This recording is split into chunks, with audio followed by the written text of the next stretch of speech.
aos nossos próximos dias aqui em São Paulo, a partir de amanhã, com o feriado decretado, né? Boa tarde para você. É isso aí, boa tarde para você, para o Cláudio, para a Lana, para todo mundo que está ouvindo Bastidores do Poder pela Rádio Bandeirantes. A Justiça do Trabalho acabou de soltar uma liminar impedindo o trabalho de fiscais do PROCON durante o feriadão prolongado aqui em São Paulo, que começa amanhã. Uma associação de funcionários, Cristiano, do órgão, conseguiu essa decisão, que saiu agora há pouco, e a alegação, né, da Justiça para conceder esse benefício a esses trabalhadores fiscais do PROCON aqui de São Paulo é justamente a de que não há interesse público, né, para o funcionamento dessas atividades. Não sei onde esse juiz do trabalho estava com a cabeça, justamente porque hoje, né, nós tivemos um balanço da força-tarefa do que o PROCON, a polícia tem realizado aí durante a pandemia em São Paulo, e mais de 700 festas, baladas, aglomerações foram flagradas por fiscais do PROCON nessa grande força-tarefa que está sendo feita desde a fase emergencial, quando nós tivemos um agravamento da pandemia em São Paulo e as ações começaram a mirar mais esses estabelecimentos, principalmente durante a noite, né? E a partir daí, agora a gente precisa esperar para ver o que vai acontecer daqui para frente, qual vai ser a atitude tomada, porque é claro que se isso persistir, nós teremos um prejuízo a essas ações todas de combate a essas festas clandestinas que têm acontecido durante esse momento mais difícil da pandemia em São Paulo. Cristiano. Pois é, para falar sobre esse assunto, está conosco aqui, Pedro, o diretor executivo do PROCON de São Paulo, Fernando Capês, ao vivo aqui no Bastidores do Poder. Senhor Fernando, boa tarde, seja bem-vindo aqui ao Bastidores do Poder. Boa tarde, Cristiano. Boa tarde, Lana, Cláudio Humberto, Pedro Campos. Prazer estar aqui prestando os esclarecimentos necessários. Acabamos de ser notificados da concessão desta medida liminar, proibindo os fiscais do PROCON de exercer o trabalho de fiscalização de festas clandestinas, pontos de aglomeração durante o feriado, em que existe uma possibilidade de se dar em número muito maior. Nós já estamos em contato com a Procuradoria-Geral do Estado, entendemos que a liminar foi equivocada e vamos justificar por quê, mas também é importante informar à população o risco, a possibilidade de que a força-tarefa, composta pelo governo, pela Polícia Militar, pela Polícia Civil, pela Prefeitura, Vigilância Sanitária e também pelo PROCON, fique desfalcada e, eventualmente, aqueles que estiverem burlando as proibições legais que têm por objetivo conter a propagação do coronavírus, ficarão livres de multas aplicadas pelo PROCON nos termos do Código de Defesa do Consumidor.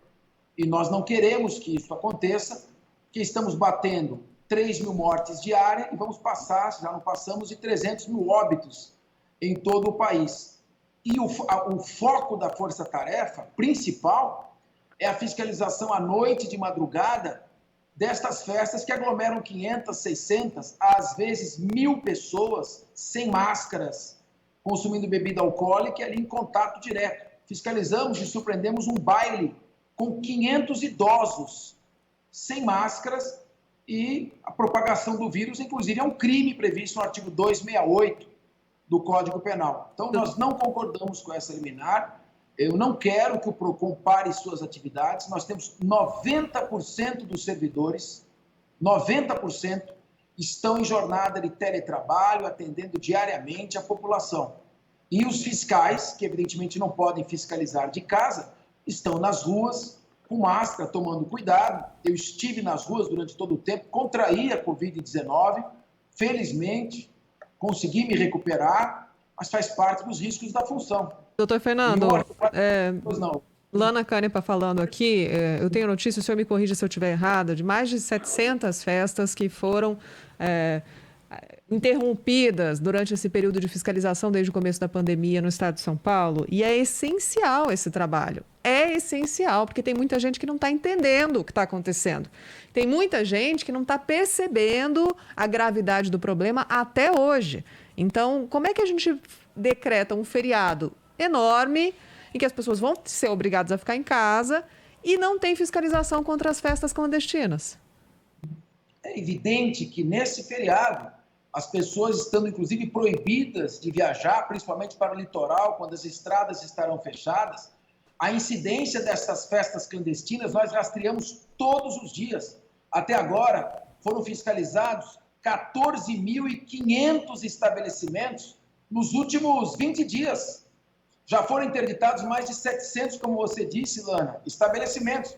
E esse decreto em que a decisão se baseou, o decreto 10.282, de março de 2020, que é um decreto federal, ele tem um rol de atividades consideradas essenciais, mas é um rol meramente exemplificativo, não exclui outras atividades assemelhadas. Se você pegar aqui entre as atividades consideradas essenciais, tem vigilância e fiscalizações sanitárias e fitossanitárias, prevenção, controle e erradicação de pragas.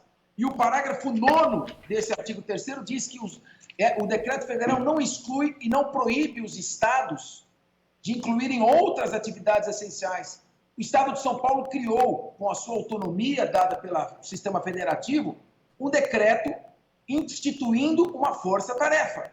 O PROCON é uma das partes mais importantes dessa força-tarefa, porque vai em cima de estabelecimentos e fornecedores. Essa pergunta que eu queria fazer, qual é a importância do PROCON na força-tarefa e qual vai ser o prejuízo se fiscais do PROCON não participarem dessas ações nos próximos dias? Olha, nós temos dados aqui de que os estabelecimentos fiscalizados, o PROCON já aplicou mais de 26 milhões de reais em multas, só nesses 20 dias. O PROCON tem uma força inibitória muito grande, porque no momento em que é desenvolvida uma atividade de fornecimento de um serviço, uma festa, com alto grau de periculosidade, isso caracteriza uma prática abusiva gravíssima, uma infração ao Código do Consumidor, e vai doer no bolso do fornecedor, porque ele está fazendo isso de forma inescrupulosa, visando ao lucro. Ele quer ter lucro. De quanto é a multa?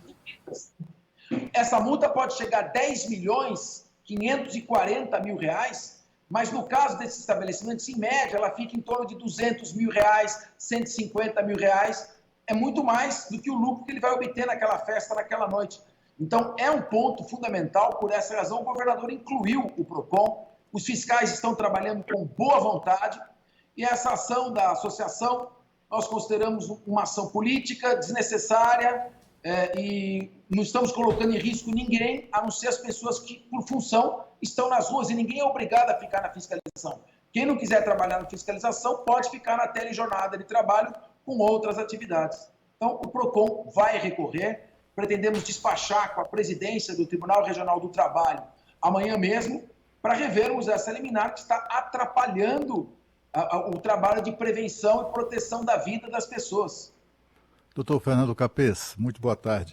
Eu queria saber o seguinte, para a gente identificar claramente, né, quem é responsável por isso, porque a decisão lamentável da Justiça do Trabalho, para mim, na minha opinião, só reforça a necessidade que o Brasil tem de discutir a extinção dessa Justiça do Trabalho, que já deu, né?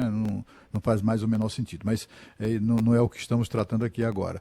Mas eu gostaria de saber quem foi que pediu essa liminar, porque o juiz, por mais equivocado que esteja, ele foi demandado, né? Ele foi provocado a tomar essa decisão. Foi quem? Foi a pelegada do movimento sindical do PROCON? Existe uma associação dos servidores aqui do PROCON. Nós procuramos receber sempre, atendemos, mantemos o diálogo. Infelizmente, está proibido qualquer tipo de benefício ou aumento salarial nesta pandemia, está proibido por lei, mesmo que quiséssemos, não teríamos condição. Nós colocamos 90% dos servidores em telejornada de trabalho, providenciamos máscaras. Eu mesmo estou isolado aqui sozinho, mas estou com a minha máscara aqui no bolso, pronto para colocá-la assim que terminar a entrevista. E a associação entendeu que o fato de trabalhar durante esse feriado municipal seria uma violação do direito trabalhista. E nós não entendemos assim, porque existem determinadas atividades que não podem parar em determinados momentos históricos, Cláudio Humberto. Como é que nós vamos parar uma fiscalização no feriado e deixar só a cargo da vigilância sanitária e da polícia a atividade de fiscalização? Nós estamos descobrindo e levantando muitos estabelecimentos. O PROCON faz também a sua inteligência digital e faz o seu rastreamento e temos colaborado muito com isso. Por essa razão, respondendo à sua pergunta, foi uma associação de servidores que ingressou. a nosso ver, equivocadamente, deveria ter conversado conosco. Ele disse que nós negamos acesso ao diálogo. Em momento algum, as portas estão sempre abertas, mas nós temos confiança que vamos cassar essa decisão. Fernando Capês, diretor executivo do Procon de São Paulo, muito obrigado pela participação. Boa sorte, Fernando, nessa empreitada que vai ser longa e é necessária. Muito obrigado, Armando. Muito obrigado.